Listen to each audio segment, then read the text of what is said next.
विष्णु सहस्त्रनाम में आप सभी की नक्षत्र की ऊर्जा को बैलेंस करने के लिए एक स्पेसिफिक श्लोक दिया गया है।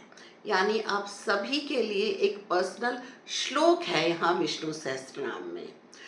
वैदिक ज्योतिष में 27 नक्षत्र होते हैं और 27 नक्षत्र के 4 पद या 4 चरण होते हैं। तो अगर आप 27 को 4 से मल्टीप्लाई करते हैं तो 108 आएगा। ठीक है, तो इसमें 108 श्लोक है विष्णु सहस्त्रनाम में। विष्णु सहस्त्रनाम एक संग्रह है जहाँ 1000 नाम है विष्णु जी के। आपके नक्षत्र और नक्षत्र का कौन सा पद है ये आपको देखना है और उससे आपको पता चलेगा कि विष्णु सहस्त्रनाम में कौन सा श्लोक आपके लिए बना है। देखिए, जो नक्षत्र होते हैं ये नंबर वाइज हैं, जैसे अश्वनी पहले आएगा, फिर भरणी है, फिर कृतिका है। तो जो पहले जो 4 श्लोक होंगे वो अश्वनी में आएंगे, यानी कि अश्वनी के 4 पद जो हो गए। तो उसके जो भी 4 नक्षत्र हैं विष्णु सहस्त्रनाम के, वो पहले के जो 4 श्लोक है वो अश्वनी में आएंगे। फिर उसके बाद भरणी नक्षत्र है, उसके बाद 4 नक्षत्र फिर भरणी में आएंगे, यानी कि 1 से 4 अश्वनी में आ गया।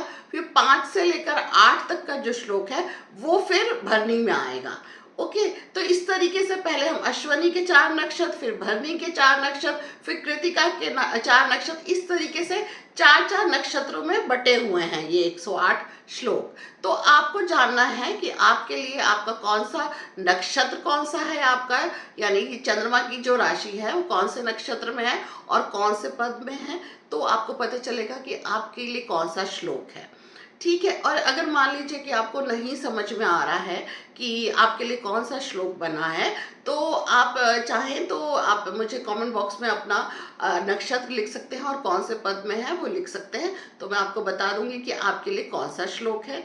और कुछ श्लोकों के बारे में मैंने डिस्क्रिप्शन बॉक्स में लिख दिया है, अगर चाहे तो आप वो देख सकते हैं। हो सकता है कि उसमें आपका नक्षत्र हो तो आप देख सकते हैं। जिन लोगों को उसमें अपना नक्षत्र नहीं मिल रहा है वो कमेंट में लिख सकते हैं अपने नक्षत्र के बारे में कि कौन सा नक्षत्र है और कौन से पद में है, तो मैं आपको बता दूंगी कि कौन सा श्लोक आपके लिए बना है। देखिए, भगवान विष्णु के जो एक एक नाम है ना, उसमें एक दिव्य ऊर्जा और एक अर्थ छिपा हुआ है। इस पूरे विष्णु सहस्त्रनाम में 1000 विष्णु जी के नामों का ये संग्रह है। और इस संग्रह मतलब ये जो नामों का जो संग्रह है ना, इसका अगर स्मरण करते हैं आप, यानी कि आप अपना जो आपके लिए जो श्लोक बना है उसका स्मरण करेंगे, उसका पाठ करेंगे, तो ये जो श्लोक है ना आपको लाइफ में प्रोटेक्शन देगा, पीस देगा, एक ग्रोथ देगा। ये एक तरीके से आपकी लक को फेवर करेगा। ठीक है, ये ओवरऑल एक तरीके से आप समझिए कि आपके लिए रेमेडी है किसी भी चीज़ के लिए। अगर आपको हेल्थ इश्यूज है, आपकी लाइफ में ग्रोथ नहीं हो रही है, आपको किसी चीज़ का डर है, आपके मन में मानसिक अशांति है, किसी भी तरीके की कोई भी परेशानी है, ये परेशानी आपकी दूर हो सकती है अगर आप इस श्लोक को 108 बार रोज इसका स्मरण करेंगे। हो सकता है कि आप रोज ना कर पाए, कोई बात नहीं। यहाँ पर ये ज़रूरी नहीं है कि आप मतलब रोज करें या किसी दिन मिस हो गया तो फिर कुछ गलत हो गया, ऐसा नहीं है। यहाँ पे ये देखना है कि आपका भाव क्या है। ठीक है, आप नियमित रूप से कर रहे हैं, बहुत अच्छी बात है, लेकिन किसी वजह से किसी दिन मिस हो गया तो कोई बात नहीं, आप फिर से स्टार्ट कर दीजिए। यहाँ पे आपका भाव देखा जाएगा और आपकी श्रद्धा देखी जाएगी। और एक ये ज़रूरी है कि आप जब भी इस श्लोक का स्मरण करते हैं तो एक फिक्स टाइम होना चाहिए। ऐसा नहीं कि कभी तो आपने सुबह कर लिया, कभी शाम को कर लिया, कभी दोपहर को कर लिया, ऐसा नहीं। एक फिक्स टाइम बनाइए कि मुझे इसी समय इस श्लोक का स्मरण करना है। और किसी दिन मिस हो जाता है तो कोई बात नहीं, आप नेक्स्ट डे करिए, लेकिन कोशिश करें कि ये जब भी आप करें तो 108 बार ज़रूर करें।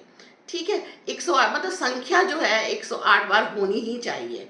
ठीक है, लेकिन किसी दिन मिस हो जाता है तो कोई बात नहीं, लेकिन जब भी करने बैठ रहे हैं तो सेम टाइम पे करिए। ठीक है, एक ऐसा टाइम बनाइए कि जब आपको लगता है कि इस समय तो मैं हमेशा फ्री हूँ या इस समय मैं श्लोक पढ़ सकता हूँ, तो उसी समय करिए और 108 बार करिए। और आपका जो फेस होना चाहिए, आपका जो मुख होना चाहिए, वो या तो आप रखिए नॉर्थ ईस्ट, नॉर्थ या नॉर्थ ईस्ट या ईस्ट। ठीक है। अगर नॉर्थ ईस्ट की तरफ रखते हैं, अगर आपको समझ में आ जाता है डायरेक्शन, तो नॉर्थ ईस्ट की तरफ फेस करके आप इसका स्मरण करिए, इस श्लोक का स्मरण करिए। और अगर आपको नहीं समझ में आ रहा है कि कौन सा श्लोक है, तो जैसा मैंने कहा कि आप कमेंट बॉक्स में लिख सकते हैं कि आपका नक्षत्र कौन सा है और कौन से पद पे है। हो सकता है कि आप में से बहुत से लोग होंगे जिनको कि अपना नक्षत्र पता ही नहीं होगा, तो आप किसी भी ऐप में जा कर के अपने बर्थ डिटेल्स चाहिए, एक हॉरोस्कोप बन जाता है, उसमें आप चेक कर लीजिए कि चंद्रमा जो है कौन से नक्षत्र में है और कौन से पद में है। ये ज़रूरी है, नक्षत्र भी देखना ज़रूरी है, कौन से पद या चरण में है ये देखना भी बहुत ज़रूरी है। ठीक है, तो वो आप देख सकते हैं ऐप में। और फिर आपको, अगर आपको तब भी समझ में ये नहीं आ रहा है कि कौन सा श्लोक है, तो आप मेरे डिस्क्रिप्शन बॉक्स में जाइए, वहाँ आपको मिल जाएगा। वहाँ भी ना मिले तो आप कमेंट बॉक्स में लिख सकते हैं, तो मैं आपको जवाब दे दूँगी कि आपका कौन सा श्लोक बनता है। देखिए, ये जो हम विष्णु सहस्रनाम का जब हम स्मरण करते हैं, कुछ लोग तो हो सकता है कि पूरा पढ़ते होंगे या पूरा सुनते होंगे। बहुत अच्छी बात है कि अगर आप पूरा पढ़ लेते हैं, पूरा सुन लेते हैं, लेकिन जो ये स्पेसिफिक जो श्लोक आप लोगों के लिए बना है अकॉर्डिंग टू योर जन्म नक्षत्र और उसके पद के अनुसार, जो भी श्लोक आपको मिला है, अगर आप उसका 108 बार स्मरण करते हैं, तो आप देखेंगे कि आपको एक दिव्य प्रोटेक्शन मिलेगी। आप एक एनर्जी, आप एक अलग ही एनर्जी महसूस करेंगे। अगर आपके जीवन में बहुत मानसिक अशांति है या जीवन में कोई ग्रोथ नहीं हो रही है, बहुत सी चीज़ों को लेकर के आप परेशान चल रहे हैं, मतलब आपके दिमाग में भी हर समय नेगेटिव थॉट्स आते रहते हैं, ज़िंदगी में आपको लग रहा है कि कुछ भी अच्छा नहीं हो रहा है, ठीक है, आपको लगता है कि चारों तरफ से एक तरीके से आप जो है ना बिल्कुल अकेले पड़ गए हैं, या फिर आप मतलब किसी भी तरीके की आपको कोई सहायता नहीं मिल रही है, आप इमोशनल बहुत सेटबैक हैं, आप पर्सनल लाइफ में बहुत परेशान हैं, आप प्रोफेशनल लाइफ में बहुत परेशान हैं, तो आप ये श्लोक का 108 बार स्मरण करिए। फिर आप देखेंगे कि इसकी जो दिव्य ऊर्जा है ना, वो आप महसूस करेंगे। आपके मन में एक शांति सी महसूस होगी, आपकी जो सोच होगी ना वो सकारात्मक रूप में एकदम बदल जाएगी। जहाँ पे नेगेटिव थॉट चल रहा था ना, बिल्कुल पॉजिटिव थॉट्स आने शुरू हो जाएंगे। दिमाग जो परेशान रहता था, वो दिमाग जो है शांत रहना शुरू हो जाएगा।